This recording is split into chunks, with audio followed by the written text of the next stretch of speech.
Padre, y del Hijo, y del Espíritu Santo. Amén.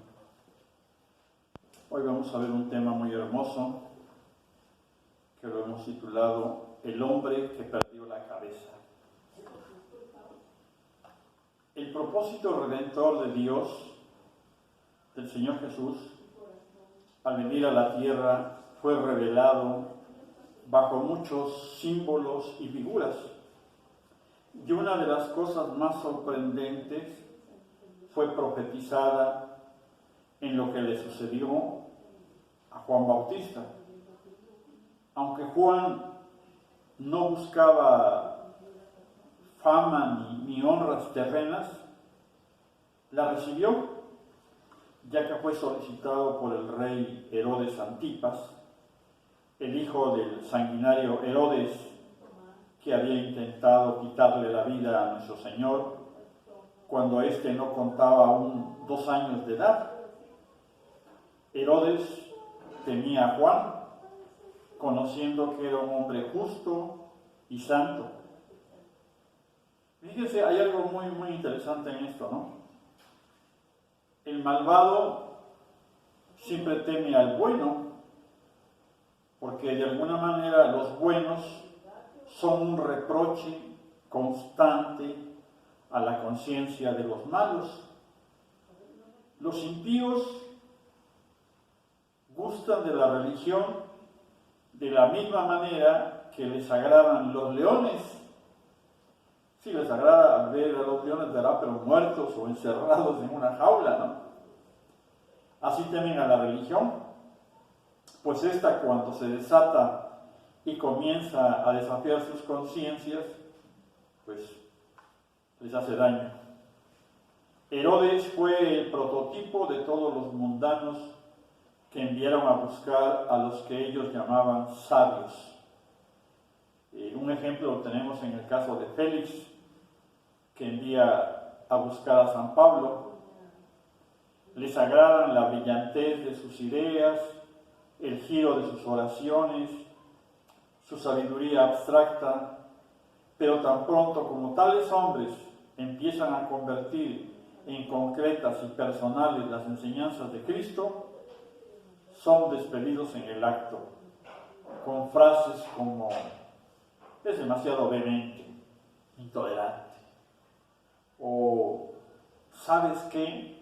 En realidad trató de convertirme. Herodes, siempre en busca de nuevos estímulos y excitaciones, invitó a la corte para que oyera a aquel emocionante predicador que estaba causando revuelo, ¿no?, sensación en su tiempo, ¿no? ¿Qué texto escogería Juan Bautista para su predicación? ¿Hablaría acaso del amor fraterno sin la paternidad de Dios? ¿O tal vez sobre la necesidad de reducir los ejércitos? ¿O sobre la gran urgencia de emprender una reforma económica en Galilea? Juan Bautista conocía de todas estas cosas y sabía que eran importantes, pero pues había otras cosas aún más importantes. Y entonces él decide dirigirse a las conciencias. Herodes probablemente le estaba contemplando con una sonrisa de satisfacción, y Herodías, su mujer, debía de mirarle pero con el rabillo del ojo, ¿no? Las otras personas se sentían curiosas, pero no realmente interesadas. Herodes y Herodías habían estado casados anteriormente, cada cual por su lado. Ella con el hermano de Herodes. Era uno de esos repugnantes contubernios tan frecuentes en toda nación que empieza a corromperse. Herodes había estado casado con Aretas, a la cual abandonó cuando él inició sus relaciones con Herodías. quien a la vez había sido esposa de su hermano Filipo, hermano de Herodes. Herodías tenía una hija llamada Salomé, de su anterior matrimonio con Felipe. Si desde el punto de vista mundano había algún punto que Juan podía haber tenido la prudencia de soslayar, era precisamente esta situación. Pero Juan estaba determinado a agradar a Dios y no a los hombres. Resolvió, por lo tanto, hablar en contra de aquella lasciva manera de vivir. Era demasiado amable para excusar el pecado de Herodes.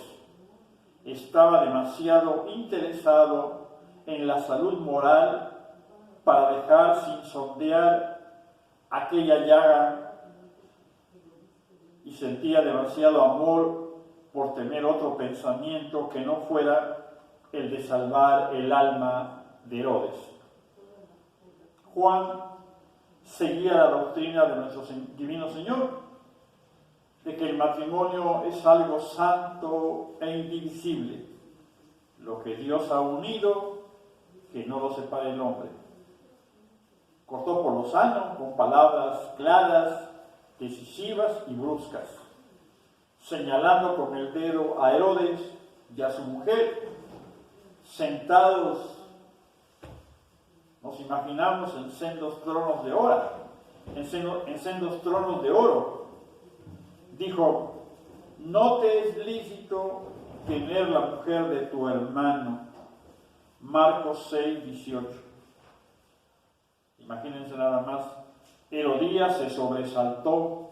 Era evidente que Juan estaba recordándole que había seducido a Herodes, el cual se hallaba realmente en su poder. Una sola mirada de sus ojos era suficiente para Herodes. Antes de que Juan pudiera terminar la frase siguiente,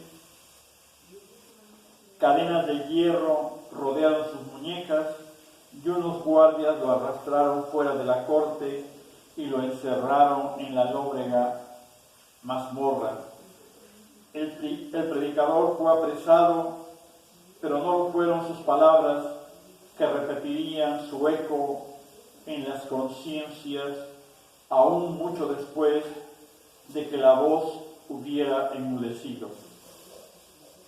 Durante varios meses Juan estuvo preso en la oscura cárcel de Mageronte. Le hizo dudar esta forzada inactividad de que el Mesías fuera el Cordero de Dios, del cual él había estado hablando. Vaciló un tanto su fe en la lobreguez de la mazmorra. Tal vez estuviera impaciente porque Dios castigara a los que se habían negado a recibir su mensaje. Sea de ello lo que fuere, llamando entonces a 2 de sus discípulos, los envió al Señor diciendo: ¿eres tú aquel que ha de venir o debemos esperar a otro? Lucas 7, 19.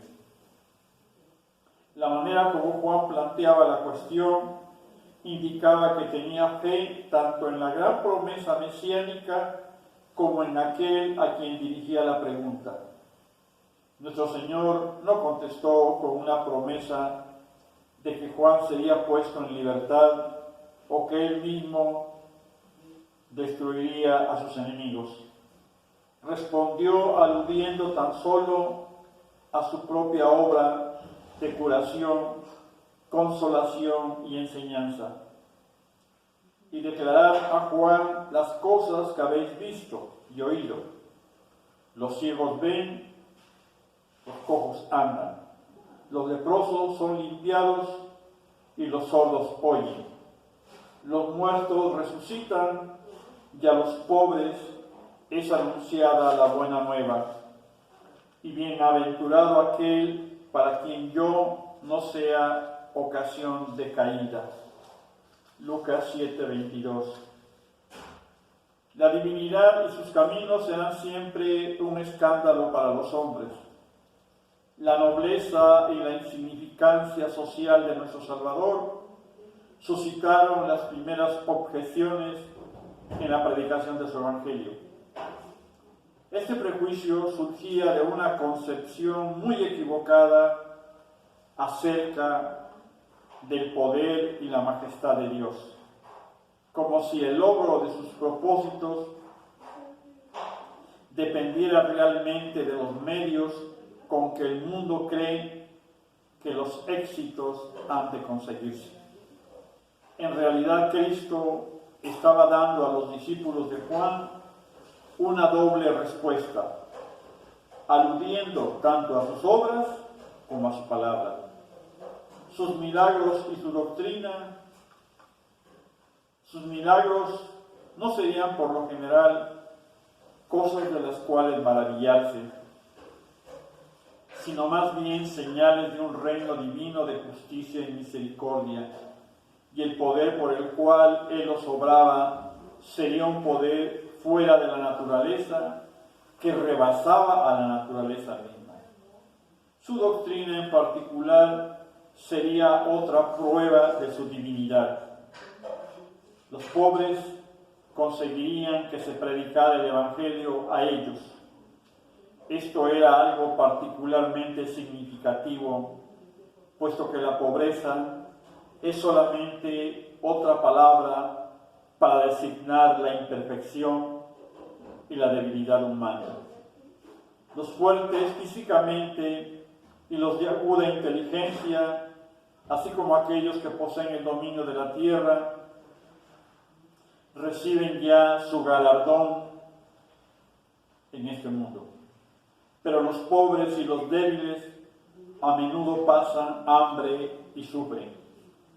Cristo estaba diciendo que en el reino de los cielos habría un evangelio para los pobres.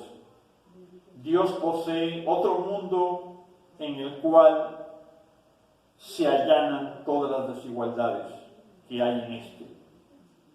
Así como al rico se le dice que si quiere ir al cielo, tiene que repartir sus riquezas por amor a Cristo, al pobre se le dice que sus fatigas y sufrimientos, apuros y contrariedades, unido todo ello con la cruz, le reportarán su propia paz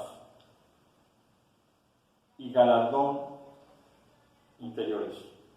Cuando los emisarios hubieron partido, nuestro Señor comenzó a ensalzar a Juan.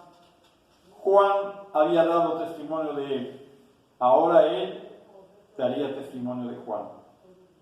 Respondió a quienes podían haber estado juzgando a Juan por un mensaje que fue enviado en un momento de prueba. Contrastó la muchedumbre que estaba pendiente de las palabras de los emisarios con Juan mismo, la versatilidad de la multitud con la firmeza del profeta. No era Juan el débil, sino el corazón de ellos. No era la duda lo que había impulsado a Juan a enviar a aquellos hombres a hacerle la pregunta, ni tampoco era el temor por lo que pudiera ocurrir a su cuerpo. Empleando tres figuras de locución, nuestro Señor Jesús empezó a defender a Juan. La primera figura consistía en la caña que ondeaba al soplo de la brisa junto a la rápida corriente del Jordán, donde habían oído predicar al Bautista. La segunda figura eran los lujosos vestidos de los que vivían en el palacio de Herodes. La tercera figura era una señal del cielo y una referencia a todos los hombres que habían traspuesto las puertas de la carne en el nacimiento humano. Y cuando los mensajeros de Juan se fueron, comenzó a decir a las multitudes respecto a Juan: ¿qué salisteis a ver al desierto? ¿Una caña meneada por el viento? ¿Mas qué salisteis a ver? ¿A un hombre vestido con ropas delicadas? aquellos que visten suntuosas prendas y viven en delicias, están en las cortes de los reyes. Mas que salisteis a ver, un profeta. Sí, yo os lo digo, y más que profeta, este es aquel de quien está escrito: he aquí que yo envío mi mensajero ante tu faz, que preparará tu camino delante de ti. Yo os digo que entre los nacidos de mujer, ninguno hay mayor que Juan, y sin embargo, el menor en el reino de Dios es mayor que él. Lucas 7, 24, 28. 3 veces preguntó nuestro Señor: ¿qué salisteis a ver? Este era el error de ellos. Profesando un deseo de conocer la voluntad de Dios, se habían desviado en realidad hacia visiones y espectáculos, gozándose en los milagros y la popularidad del enviado. Habían salido para ver a alguien, en vez de oír a alguien, para satisfacer la concupiscencia de sus ojos, no para imitar la templanza y la abnegación de Juan Bautista. Nuestro Señor estaba diciendo a la multitud que Juan, desde su prisión, no hacía aquella pregunta simplemente porque fuera una caña meneada por el viento de la opinión pública, porque fuera uno que estuviera preocupado por su bienestar corporal, como hacían los cortesanos del palacio de Herodes. Juan no era ninguna frívola caña agitada por todos los vientos del aplauso popular. Pronunciaba sus reproches sin miedo alguno. No era solamente severo con los demás, sino que incluso lo era aún más consigo mismo. Podía vivir en los palacios de los reyes y sin embargo prefirió tener el desierto por morada. Juan el Bautista con esto nos enseñó a renunciar a los placeres y el bienestar del mundo, que tanto nos encadenan en este siglo, y a buscar en primer lugar los bienes eternos, los tesoros del cielo. Quien no los encuentra en esta vida ha fracasado totalmente, y su vida se vuelve triste y desgraciada. Ave María Purísima, sin pecado concebida. Adorado sea el Santísimo Sacramento del altar, por siempre sea bendito y adorado. En el nombre del Padre, y del Hijo, y del Espíritu Santo. Amén.